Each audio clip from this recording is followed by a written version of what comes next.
Well, good day, everybody. So it's Saturday. I hope you're hearing and seeing this. I'm in the office by myself, so I don't know whether it's working or not, but it should be. Great day here in the Sable Lane, 23rd of September, and tomorrow is the start of the Mini Transat, Class 650, which is pretty cool. 90 boats out there. And the big revelation for the last couple of days is that I actually worked out that to buy Explorer, fully prepare her for the OGR, okay, even insurer cost less than one of the boats out there. 650, this big. There's some pretty hot proto boats out there, and yeah, it's going to be an exciting race for sure. There's some, potentially crazy speeds, foiling the whole shooting match, and going to be very exciting to watch. So if you're into minis and transatlantic and stuff, that's all starting tomorrow. And the sad news last night was Triana calling. She's got still got problems with her engine, and she doesn't have any other backup power system except for the mandatory requirement to carry at least 180 watts of solar panels. So she's got the solar panels, doesn't have a generator on board, no wind generator, no water generator, and so on. So that means because they've been using up power already, they're pretty much flat batteries. They're holding 24 volts, but there's no amps left. So as soon as they put any load on it, the voltage drops really fast. And Jean was saying that even the main VHF radio is not got enough power to run at the moment. So hopefully they'll have sunny days and they'll keep up with it. They've got all of the usual, backup communication systems, the Iridium phone. They've got, that doesn't take a lot of power to charge it up. And their tracker, the little YB3 portable tracker, is able to run for months, just giving position reports and so on. So even though the main tracker, which is powered by the ship's battery, might fail eventually, and it hasn't yet, we've got all sorts of backup systems. So we'll know where they are. We'll know basically what they're doing. They'll be able to send tweets, and they should be able to call us on the satellite phone every week as required. So they've given up on the motor. They've concluded it won't be operating until they get to Cape Town. So that was the sad news for them. You may have seen the post, the photo gallery to music on YouTube, and we just put it up on Facebook this morning.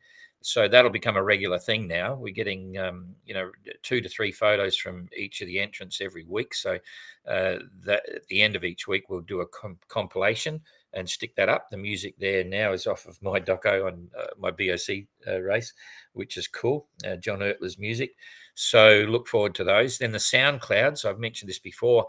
They come in, we put them up on the SoundCloud that you can access from the website, but we'll also now, once a day, starting this week, one of those 3 SoundClouds that we record every day from the entrance will be put to music and put up on Facebook just to remind you what's going on. So there'll be a video background, and you'll be able to, not to music rather, there'll be a video background, a compilation of their photos, and you'll then be able to listen to the recording on Facebook while that's running in the background, and on YouTube, because I know there's a lot of people that don't get on Facebook, they get on YouTube. So we're trying to get as much as we can up there.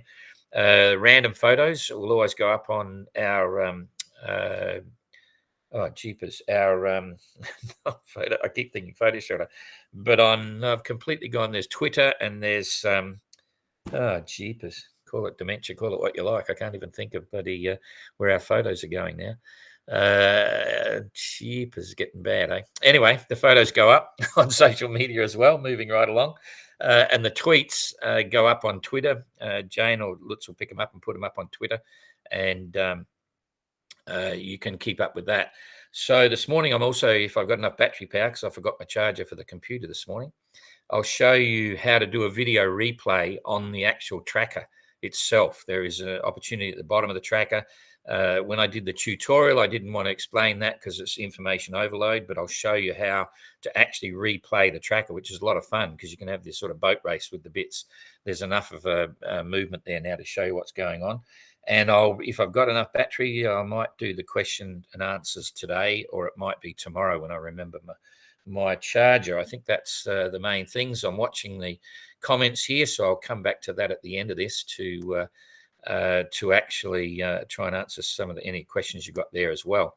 So at the moment, the other thing I want to show you is the program we mentioned before. Here's the program, and that's now up on the website, and I'll show you how to get to it. But basically, you can actually, I'm not sure where you're seeing this, you might not get the whole screen, but it's just a flick book. Now, you can actually follow the program on the on the website. You can read the whole thing. It's 112 pages, lots of photos. There's some really interesting articles that have been written by Barry and Butch and Brian and others all about the race. So you can look forward to that. And hopefully you're still hearing me here. Someone's coming up the stairs. Maybe you're not listening to me. I'm not sure who that is. I thought I was here by myself. Hello, it's Jack. Okay, so so that's the program. Now, the other thing I want to show you, I just want to go through Twitter just to make sure. Where are we? Here we are. We should be able to. Hopefully, you're seeing Twitter on the screen now. And I'm just going to let you know, most people get Twitter from various places on your phone, wherever, but you can actually get it online. You can just sign up online if you go to the website and look at the top of the OGR website where it's Twitter. When you hit or X now it's called, not Twitter. If you hit that, it'll lead you through how you subscribe, and then you'll always have the Twitter feeds here. And it's quite interesting because they're great stories. Well, having said that, Penjuic is the first one up, and it's just all okay on board. For whatever reason, Marie's decided not to populate the Twitter account, so you won't know what's going on Penjuic, but everyone else is. So here's Maiden, Flyer, light winds. It's very hot, sailing past Cape Verde. If we were not racing, it might be tempting to stop for a cold drink. So that's kind of interesting. And then White Shadow, Sayula. Oh, it's in French. I can't tell you what that is. Then we got White Shadow again. There's another tweet from them. So cheapers, there's three, one after the other. White Shadow is coming up every 6 hours, which they can do. So you can get up to 4 tweets from the boats a day, and if you're following it, you get a lot of information. White Shadow again, jeepers. Okay. Here's Evrika, Sailor 44, forgot the texto. Yeah, okay, forgot to do the legitimate one. They have to do at least one a day, otherwise they're in trouble. Spirit of Helsinki, epic breakfast, afternoon cake, presents, singing, poems, g'day, passing Cape Verde. Oh, it's a birthday. So when there's food, they talk about food and social life, the boat's doing pretty well. And Galliana with Secure Adventure 06 were seriously considering a pit stop in the Canaries due to 4 leaks in the hoses of their water maker. Luckily, Joe solved the problem. Okay, that's interesting. I'll talk about that a bit when we did it, because if they did stop for a quick fix, they would absolutely get a time penalty for doing that. If they dropped for 4 hours and then managed to get it and get going, they'd probably get up to a 24-hour time penalty on top of that, because that would give them a competitive advantage if their water machine was working and it was only a short diversion. But in the case of Godspeed, Godspeed probably won't get a penalty because they've been there for 3 or 4 days. So it's as if they're serving their time penalty for breaching that non-stop rule in the notice of race. And so there's no point in giving a double penalty, but that's how that works. But anyway, Galliana with Secure didn't have to stop. So the Spirit Equip, 33 export flyer, everything's good on board. So anyway, so you can follow all the tweets on Twitter there. I'm trying to see what Explorer's up to. They'll probably be talking about food again. Here we go. No, serious accounts. Sayula 28, that's race number and the class. Nearing the end of the Weatherfax coverage. Plenty of paper left, though a bit shiny and hard to flush. Not sure what that means there. But anyway, that's their Weatherfax paper. It's shiny, maybe hard to print, whatever. Anyway, enough of that. We'll get back to one other thing I think I had here before we get into it. It's the weekend, so I tend to waffle on a bit. It's not that one. What's this one here? Program, we've already showed that. Okay, the other one I'm going to do now, before I'm going to lead you through to the tracker, right, just to show you a couple of other things. Okay, so when you go on, this is the opening page of the website. when you hit on the live there, I hope you can see that. There's a line here called race timeline. You can see day by day that takes you to all the social media, including Instagram. And Instagram has the photos. I completely went a blank on Instagram. It covers Instagram, it covers the tweets, it covers the Facebook posts and all that sort of stuff. It's all there on day by day. Live tracking you know about will come to, but some people forget about the timeline. Now, what this is here, this is a start to finish timeline going down the center of the page, giving you the various incidents that take place and the time and date of those incidents. So you'll see all these boxes popping in like that. The red one means it was a code red with Triana on that one. So 18th of September at 0720 UTC, code red requesting immediate Medivac. And so this timeline, you can scroll down and it picks the teeth out of the stories. So okay, 17th, 10th of September. So it goes down. So the first one was actually the start of the race and it goes through. So you've got all the various bits coming. So anytime there's an incident, that goes back to the 18th of July. So that's now active, right? So 10th of September, there was first of all, 17th of September, there was a code orange, then there's a code red. And then there's an update. So Stefan, by the way, is looking pretty good. He's pretty much finished with doctors for a while. They've stitched him up and he's recovering really well. So now we will take you from here to the live tracker. So that's coming up again now. You hit the tracker, of course. Then we're going to put the weather overlay. So we'll just hit that little wind sock there. Boom, I always go with windy rather than predict wind. Some people like predict wind. And we're now looking at the fleet. So let's see what's happening. Godspeed still sitting in port as of 8 o'clock this morning. So they're probably clearing customs and they should hopefully be underway very soon. And okay, as predicted, Explorer is slipping down to becoming second last in the fleet. There you go. I'll just pick this up. We'll start looking at what's happening with the weather here at the back of the fleet. Stern are heading out to the southwest, doing 6.1 knots, did 121 nautical miles in the last 24 hours, and running 13th on line honours, 11th in IRC, and 4th in the adventure class. And the word is they're having a good time, that's for sure. So coming across here to Evrika, got a bit of a breeze, making good time, 6.6 knots at the moment, and it's done 139 nautical miles in the day. So still not a lot of breeze, not able to push up to potential, but they're still moving and they're heading in the right direction. So that's a good thing. And they're second in cellular class, 10th in IRC and all the rest of it.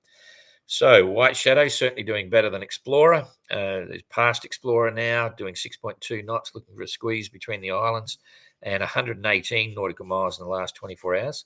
11th in line honours, 12th in IRC, and 3rd in cellular class.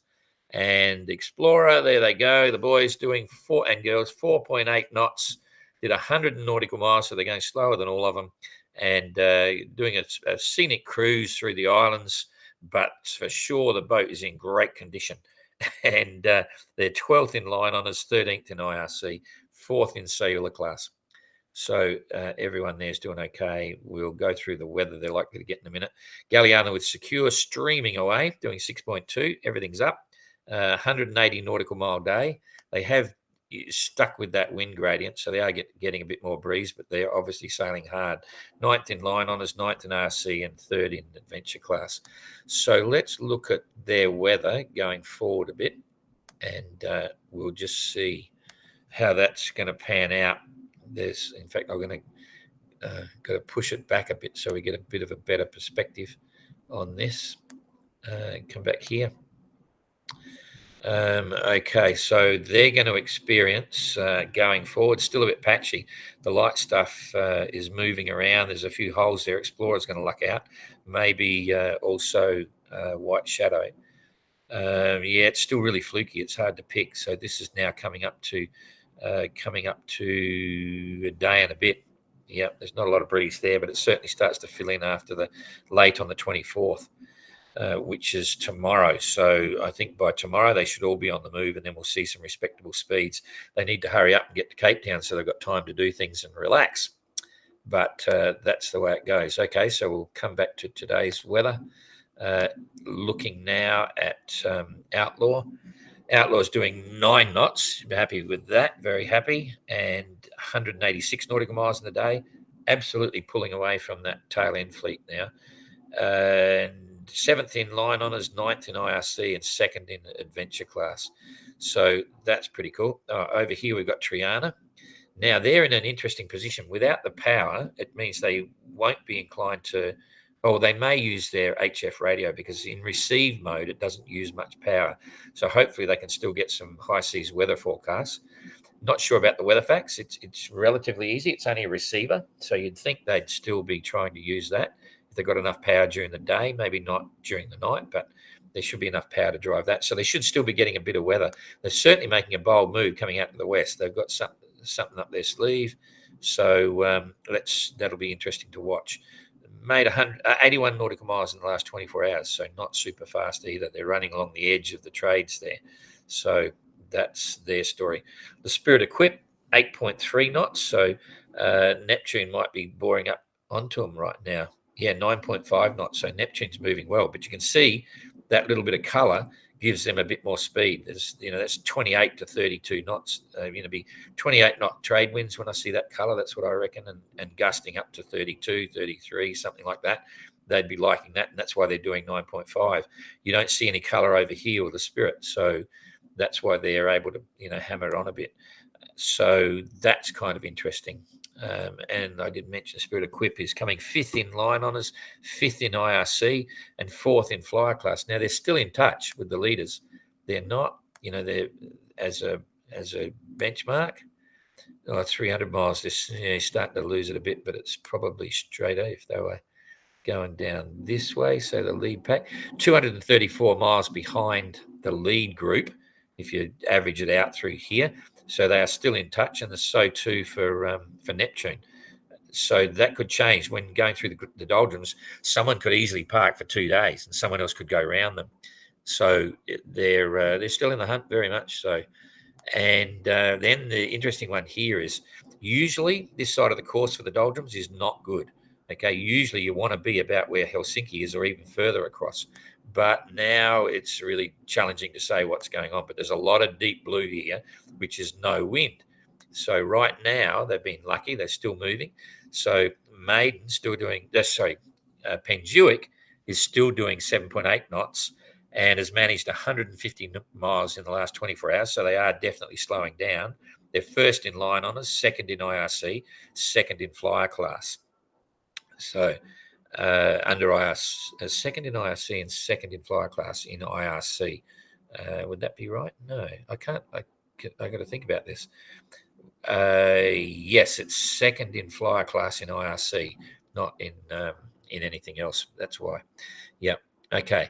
So over here we've got Maiden, and she's doing 7.6, 160 nautical miles in a day. So she's actually closed a little bit on Penjuic, about 10 miles roughly on average, and translated 9, doing 7.6, 155 nautical miles a day. So all three of them are sort of basically held position. They're all slowing down a little bit. But translated, once again, pretty amazing. 1st in IRC, 1st in flyer class, 4th in line on it. So they're doing really well. It's crazy. I look at what they're achieving and think, wow, that's very impressive for a Swan 65. Especially when you look across the road here, you got Spirit of Helsinki, a Swan 651, which is like cheese and chalk in design and speed potential, and they're pretty much on a par. So translated, whatever they're doing it right, and that's impressive. And one of the little things, Simon Kerwin is on board. And Simon Kerwin is as straight as a die, okay? And that's what he does when he's sailing. So it'll be interesting to watch the course. He knows the value of straight line sailing. Having said that, all these guys, Helsinki's also straight line, and Maiden up until now, they've been same thing. But it's an interesting point. So let's have a look at what the weather is going to do with the doldrums here over the next, say, 48 hours, because I'm getting pop-ups on my screen at the moment. So that's going to be very interesting. And bearing in mind, this graphic is very hard to be too accurate. The computer model that's generated from here Yes, over the land, they've got many stations that can give inputs to develop the computer model. When you're in the ocean here, the only thing they're working on is a few floating buoys. They get pressure gradients off of all these islands. There'd be automatic weather stations there putting inputs into the computer model. But when you see a big, wide expanse of ocean, the information is only coming from those floating buoys, and there's not many of them out there, so it can be a little bit inaccurate, but it's a generalization. So let's just scroll that through and see what it looks like. So still big blue hole. This is coming up to 9 o'clock tonight. So yeah, it hasn't moved much. Then there's starting to be some infill, or that could be yeah, that could be good for Penjuic. There's a bit of breeze there, and yeah, there's a bit of gradient. Oh boy, they might get across. It's going to swing around, but then it's coming forward. So the distance in 24 hours, so they do 100 miles. That's 164 miles. So it might be lucky. Penjuic may keep driving through this. So that's encouraging to a degree. Certainly, there's plenty of space in front of Spirit of Helsinki, not so much over here. So they may keep moving, which is good. That's on the 24th at 1900 hours, and it's still rolling through. And then there is at least breeze there. Penjuic it's going to be headwind, and then they got to decide port or starboard tack. And part of that decision will be based on their generalized tactic going through the South Atlantic, whether they're going to go through the middle or more trade wind route. But let's wait and see. So it's not looking too bad there. And if we come back to the big picture, what we're seeing is a squeeze. It's an absolute squeeze on the doldrums. So you've got the southeasterly trades have pushed up. If we put the grids in here, the southeasterly trades have moved high above the equator, so they're coming up, which is a good thing. And the northeasterly trades are moving down, but not on this side of the course, and they're just on the edge. So they could do okay from this. That's not a bad thing either. Anyway, I think we've pretty much covered all the people there, so I'm going to try and do something here. Give me more some screen. Stop sharing. I'm not sure what that one is. So now I'm just going to show you how this replay works. So if you want to actually do a video replay of what's happening, see this gauge here. As soon as I do that, see all the boats are now backing up. So we're actually now backing the boats up all the way back to the start just by click and drag this little slide button on the bottom. All right. So that's the first thing I'm going to do. I'm going to bring them all back to bring them all back nearly to the start. I've just got to pull this down now to make it a slightly bigger screen, and then we'll hopefully, now I've got to slide down. It doesn't fit. Both of them don't fit on my vision here. Hopefully you're seeing this. So I keep sliding them right the way back. There's breast there. You can see them coming out. Now you got to remember the colors here. I'll go for Explorer, and you got to remember Penjuic is purple. And then if you want to replay it, you actually hit that play button, and what you've got then is another scale that comes up along the bottom. Now, I'm just looking at the focus here. This is where we're starting from, and this controls the speed of the replay. So if I slide that button across, it's going to be a very fast replay. If I bring it back here, it's going to slow right down. So I'll do medium speed. Then it's on pause at the moment. So if I hit that, oh, no, hang on a sec. I got to hit play. It's going so slow you can hardly see it. So if I'm going to speed that up. Hang on, still not fast enough. I'm going to speed it up over here. Yep, I've got the wrong way. Sorry. So I'm now giving you the wrong bum steer. So this is going to drag them back. So it swaps over. That replay has actually come to the other side.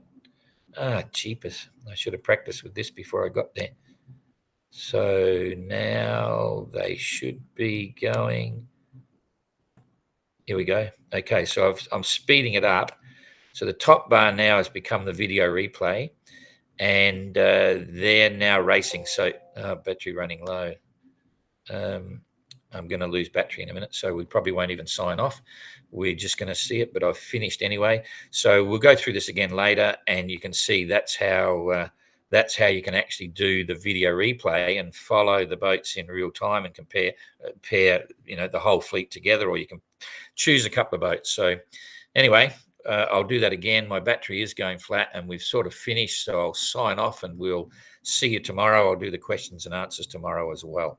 So thanks for that, and we'll see you tomorrow when I press the right button here. I'm completely covered.